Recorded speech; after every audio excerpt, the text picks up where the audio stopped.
Histórias Assustadoras para Contar no Escuro se passa no ano de 1968 e conta a história de um grupo de adolescentes que no dia do Halloween decide fazer o que 99,9% dos jovens americanos gosta de fazer: entrar em casas assombradas. Eles entram nessa casa e lá eles encontram um livro de uma menina que naquela cidade era considerada uma lenda urbana porque ninguém nunca tinha visto exatamente o rosto dela. Só diziam que ela vivia no porão e contava histórias assustadoras para quem chegava lá perto da casa. Obviamente esse não é um livro comum e ele começa a escrever sozinho novas histórias e essas histórias ganham vida. E adivinha quem são os protagonistas dessas histórias?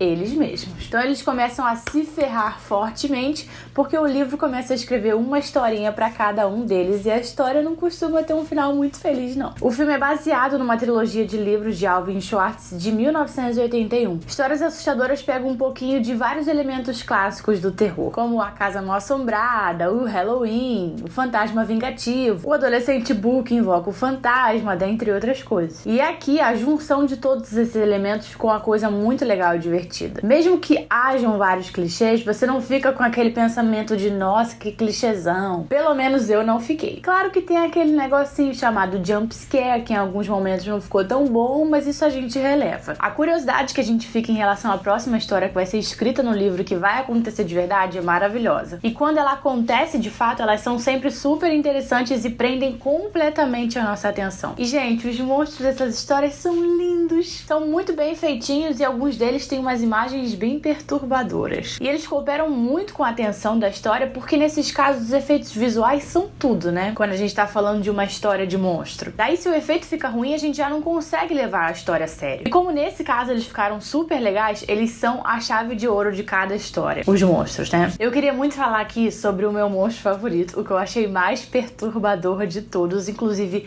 essa cena dele é a cena mais tensa do filme, na minha opinião. Mas infelizmente eu não posso dar spoiler pra quem não assistiu o filme, porque eu quero que vocês tenham a surpresa.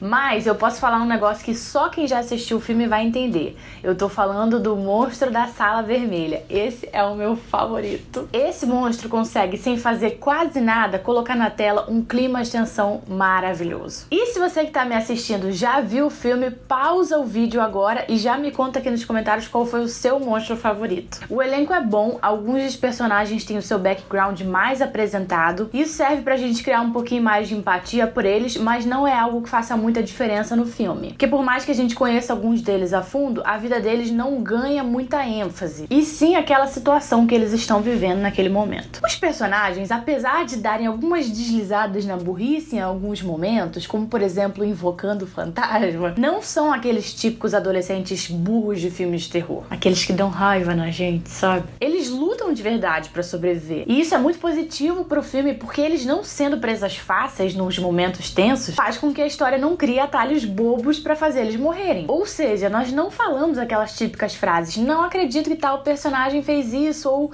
não acredito que tal personagem morreu assim. Quem morre, morre porque realmente não tinha como sobreviver ali. O fim do filme deixa muito claro pra gente que vai haver uma continuação, o que eu achei ótimo, porque eu acho que realmente cabe uma continuação. Tem filme que ganha continuação sem a mínima necessidade e o segundo acaba sendo uma bosta. Não acho que esse seja o caso aqui, eu acho que um segundo filme pode complementar muito bem essa história do primeiro. O trailer não faz nem um pouco jus ao filme, o que pode ser uma coisa boa, porque você acaba indo assistir com a expectativa não muito alta. Eu fui assistir o filme sem grandes expectativas e tive uma surpresa muito boa. Ele merecia um marketing muito mais bem feito para mostrar para as pessoas que ele é um filme bom, mas pelo menos a minha parte eu vou fazer aqui. Histórias Assustadoras para Contar no Escuro é um filme muito divertido. Te faz grudar na tela o tempo todo, te faz ficar tenso. E eu fiquei muito feliz de ter assistido e eu recomendo de verdade para vocês. A próxima crítica de filmes de terror aqui no canal será de Brinquedo Assassino, então fiquem ligadinhos por aqui e me sigam lá no Instagram pra saber quais os próximos vídeos que vão vir pra cá, tá? Que é @KatesNinja.